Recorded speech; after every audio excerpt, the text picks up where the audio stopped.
Hi hello namaste, welcome to Sakshya media YouTube channel. So Gruhalakshmi ಯೋಜನೆದು ಇಲ್ಲಿಯವರೆಗೆ 29ನೇ ಕಂತಿನವರೆಗೂ ಕೂಡ ಬಂದಿತ್ತು. ಸೊ ಇವಾಗ ಬರಬೇಕಾಗಿರೋದು 30ನೇ ಕಂತಿನ ಒಂದು ಹಣ ಆಗಿರುತ್ತೆ.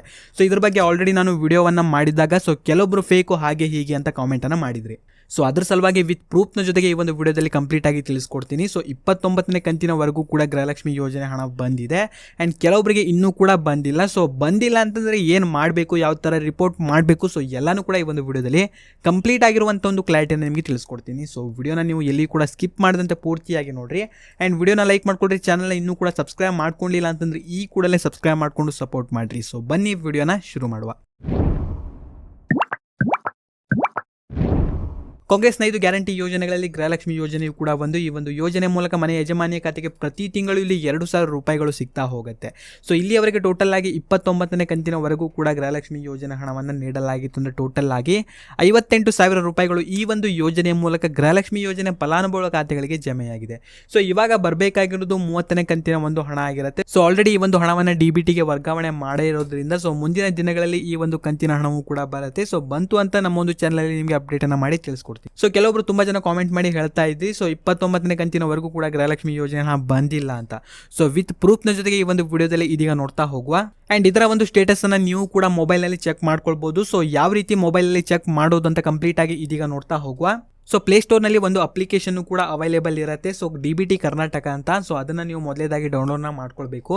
ಸೊ ಇದನ್ನು ನಾನು ಆಲ್ರೆಡಿ ಇನ್ಸ್ಟಾಲನ್ನು ಮಾಡ್ಕೊಂಡಿದ್ದೀನಿ. ಸೊ ಡೈರೆಕ್ಟಾಗಿ ಇದನ್ನು ಓಪನ್ ಮಾಡ್ತಾ ಇದ್ದೀನಿ. ಸೊ ಓಪನ್ ಮೇಲೆ ಕ್ಲಿಕ್ಕನ್ನು ಮಾಡಿದ ನಂತರ ಪೇಜ್ ಕೂಡ ನಿಮಗೆ ಈ ರೀತಿ ಡಿಸ್ಪ್ಲೇ ಆಗುತ್ತೆ. ಸೊ ಮೊದಲೇದಾಗಿ ಈ ಒಂದು ಅಪ್ಲಿಕೇಶನ್ ನೀವು ಯೂಸನ್ನು ಮಾಡ್ತಾ ಇದ್ದೀರಾ ಅಂತಂದರೆ ನ್ಯೂ ಯೂಸರ್ ಅಥವಾ ಕ್ಲಿಕ್ ಹಿಯರ್ ಟು ರಿಜಿಸ್ಟರ್ ಅಂತ ಇದೆ. ಸೊ ಅದ್ರ ಮೇಲೆ ಕ್ಲಿಕ್ಕನ್ನು ಮಾಡ್ಕೊಳ್ಬೇಕು. ಸೊ ಕ್ಲಿಕ್ಕನ್ನು ಮಾಡ್ಕೊಂಡಿದ್ದ ನಂತರ ಯಾರ ಒಂದು ಗೃಹಲಕ್ಷ್ಮಿ ಸ್ಟೇಟಸನ್ನು ನೀವು ಚೆಕ್ ಮಾಡ್ತಾ ಇದ್ದೀರೋ ಆ್ಯಂಡ್ ಅವರ ಒಂದು ಆಧಾರ್ ನಂಬರ್ನ ಹಾಕಿದ ನಂತರ ಗೆಟ್ OTP ಮೇಲೆ ಕ್ಲಿಕ್ಕನ್ನು ಮಾಡಿದ ನಂತರ OTP ವೆರಿಫೈ ಕೂಡ ಆಗುತ್ತೆ. ಸೊ ಆಲ್ರೆಡಿ ಈ ಒಂದು ಅಪ್ಲಿಕೇಶನಲ್ಲಿ ನಾನು ರಿಜಿಸ್ಟರ್ ಆಗಿರೋದ್ರಿಂದ ಡೈರೆಕ್ಟಾಗಿ ಈ ಒಂದು ಅಪ್ಲಿಕೇಶನ್ ಓಪನ್ ಮಾಡಿ ತೋರಿಸ್ತೀನಿ. ಸೊ ಸೆಲೆಕ್ಟ್ ಬೆನಿಫಿಷಿಯಲ್ ಅಂತ ಇದೆ, ಅದರ ಮೇಲೆ ಕ್ಲಿಕ್ಕನ್ನು ಮಾಡಿದ ನಂತರ ಯೂಸರ್ ನೇಮ್ ಕೂಡ ಡಿಸ್ಪ್ಲೇ ಆಗುತ್ತೆ. ಅದರ ಮೇಲೆ ಕ್ಲಿಕ್ಕನ್ನು ಮಾಡಿದ ನಂತರ MPIN ಕೇಳುತ್ತೆ. ಸೊ ಅದನ್ನು ಕೂಡ ಇಲ್ಲಿ ನಾನು ಟೈಪನ್ನು ಮಾಡ್ತೀನಿ. ಸೊ MPIN ಟೈಪ್ ಮಾಡಿದ ನಂತರ ಪೇಜ್ ಬಂದ್ಬಿಟ್ಟು ಈ ರೀತಿ ನಿಮಗೆ ಡಿಸ್ಪ್ಲೇ ಆಗುತ್ತೆ. ಸೊ ಇವಾಗ ನೀವು ಗೃಹಲಕ್ಷ್ಮಿ ಯೋಜನೆ ಎಷ್ಟು ಕಂತುಗಳು ಬಂದಿದೆ ನೋಡಬೇಕು ಅಂತಂದರೆ ಪೇಮೆಂಟ್ ಸ್ಟೇಟಸ್ ಮೇಲೆ ನೀವು ಕ್ಲಿಕ್ಕನ್ನು ಮಾಡ್ಕೊಳ್ಬೇಕು. ಸೊ ಕ್ಲಿಕ್ಕನ್ನು ಮಾಡಿದ ನಂತರ ಇವಾಗ ನಿಮಗೆ ಗೃಹಲಕ್ಷ್ಮಿ ಹಾಗೂ ಅನ್ನಭಾಗ್ಯ ಅಂತ ಡಿಸ್ಪ್ಲೇ ಆಗ್ತಾ ಉಂಟು. ಸೊ ಇವಾಗ ನಾನು ಗೃಹಲಕ್ಷ್ಮಿ ಮೇಲೆ ಕ್ಲಿಕ್ಕನ್ನು ಮಾಡ್ತೀನಿ. ಸೊ ಕ್ಲಿಕ್ಕನ್ನು ಮಾಡಿದ ನಂತರ ಯಾವ ಒಂದು ತಿಂಗಳಿನಲ್ಲಿ ಡೇಟ್ನಲ್ಲಿ ಇಲ್ಲಿ ಬಂದಿತ್ತು ಅಂತ ಕಂಪ್ಲೀಟ್ ಆಗಿ ಇಲ್ಲಿ ಗೊತ್ತಾಗ್ತಾ ಹೋಗುತ್ತೆ.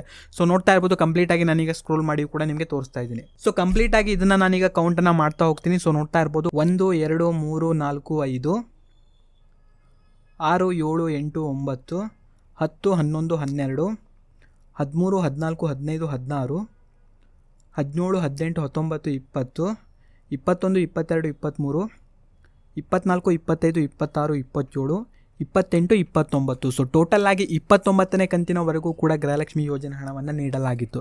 ಇನ್ನು ಕೊನೆಯ ಕಂತು ಬಂದ್ಬಿಟ್ಟು 8/4/2026ಕ್ಕೆ ಬಂದಿತ್ತು ಅಂತಂದರೆ ಏಪ್ರಿಲ್ 8ನೇ ತಾರೀಕಿನಂದು 29ನೇ ಕಂತಿನ ಹಣವೂ ಕೂಡ ಬಂದಿತ್ತು. ಸೊ ಇನ್ನು ಮುಂದಿನ ದಿನಗಳಲ್ಲಿ 30ನೇ ಕಂತಿನ ಹಣವೂ ಕೂಡ ಇದೀಗ ಜಮೆಯಾಗ್ತಾ ಉಂಟು. ಆ್ಯಂಡ್ ಇನ್ನು ಕೆಲವೊಬ್ಬರಿಗೆ ಇಲ್ಲಿ ಕರೆಕ್ಟಾಗಿ ಗೃಹಲಕ್ಷ್ಮಿ ಯೋಜನೆ ಹಣ ಜಮೆ ಆಗ್ತಾ ಇಲ್ಲ. ಸೊ ಅವ್ರುಗಳು ಏನು ಮಾಡಬೇಕು ಎಂಬುದನ್ನು ಇಲ್ಲಿ ನೋಡ್ತಾ ಹೋದೆ. ಸೊ ಡೈರೆಕ್ಟಾಗಿ ಬ್ಯಾಕ್ ಬರ್ತೀನಿ. ಸೊ ಬ್ಯಾಕ್ ಬಂದಿದ ನಂತರ ಮೇಲ್ಗಡೆ ಹೋಮ್ ಬಟನ್ ಇದೆ, ಅದರ ಮೇಲೆ ಕ್ಲಿಕ್ಕನ್ನು ಮಾಡ್ತೀನಿ. ಸೊ ಕ್ಲಿಕ್ಕನ್ನು ಮಾಡಿದಂದ್ರೆ ಇಲ್ಲಿ ಕಾಂಟ್ಯಾಕ್ಟ್ ಅಂತ ಇದೆ. ಸೊ ಅದ್ರ ಮೇಲೆ ಕ್ಲಿಕ್ಕನ್ನು ಮಾಡ್ತೀನಿ. ಸೊ ನೋಡ್ತಾ ಇರ್ಬೋದು in case of any payment related issue ಅಂತ ಇದೆ. ಸೊ ಇಲ್ಲಿ ನಿಮಗೆ ನೋಡ್ತಾ ಇರ್ಬೋದು ಕಾಂಟ್ಯಾಕ್ಟ್ ನಂಬರ್, ಮೇಲ್, ವೆಬ್ಸೈಟ್ ಅಡ್ರೆಸ್, ಸೊ ಎಲ್ಲಾನು ಕೂಡ ಕಂಪ್ಲೀಟ್ ಆಗಿರುವಂಥ ಒಂದು ಮಾಹಿತಿನೂ ಕೂಡ ಇಲ್ಲಿ ಕೊಟ್ಟಿದ್ದಾರೆ. ಸೊ ಇಲ್ಲಿಂದ ಡೈರೆಕ್ಟ್ ಆಗಿ ನೀವು ಕಾಂಟ್ಯಾಕ್ಟ್ ಅನ್ನ ಮಾಡೋದ್ರಿಂದ ಅಂಡ್ ಬಾಕಿ ಇರುವಂತಹ ಕಂತುಗಳು ಕೂಡ ನಿಮಗೆ ಮುಂದಿನ ದಿನಗಳಲ್ಲಿ ಇಲ್ಲಿ ಜಮೆ ಆಗ್ತಾ ಹೋಗುತ್ತೆ.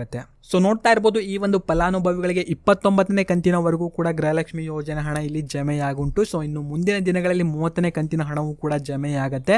ಆ್ಯಂಡ್ ಯಾವಾಗ ಜಮೆಯಾಗತ್ತೆ ಅಂತ ಸೊ ಮುಂದಿನ ದಿನಗಳಲ್ಲಿ ನಾನು ನಿಮಗೆ ಅಪ್ಡೇಟನ್ನು ಮಾಡಿ ತಿಳಿಸ್ಕೊಡ್ತಿರ್ತೀನಿ. ಸೊ ನಮ್ಮ ಒಂದು ಯೂಟ್ಯೂಬ್ ಚಾನಲ್ ನೀವು ಕೂಡ ಸಬ್ಸ್ಕ್ರೈಬ್ ಮಾಡ್ಕೊಳ್ಳಿ. ಸೊ ಪ್ರೂಫ್ ಕೊಡಿ ಅಂತ ತುಂಬ ಜನ ಕಾಮೆಂಟನ್ನು ಮಾಡಿದ್ರಿ. ಸೊ ಅದ್ರ ಸಲುವಾಗಿ ಈ ಒಂದು ವಿಡಿಯೋವನ್ನು ಮಾಡಿದ್ದೀನಿ. ಸೊ ವಿಡಿಯೋನ ನೀವು ಲೈಕ್ ಮಾಡ್ಕೊಳ್ರಿ. ಚಾನಲ್ನ ಇನ್ನೂ ಕೂಡ ಸಬ್ಸ್ಕ್ರೈಬ್ ಮಾಡ್ಕೊಳ್ಳಿಲ್ಲ ಅಂತಂದರೆ ಈ ಕೂಡಲೇ ಸಬ್ಸ್ಕ್ರೈಬ್ ಮಾಡ್ಕೊಳ್ಳಿ. ಹಾಗೂ ಈ ಒಂದು ವಿಡಿಯೋವನ್ನು ನೀವು ನೋಡಿದ್ದಕ್ಕೆ ಧನ್ಯವಾದಗಳು.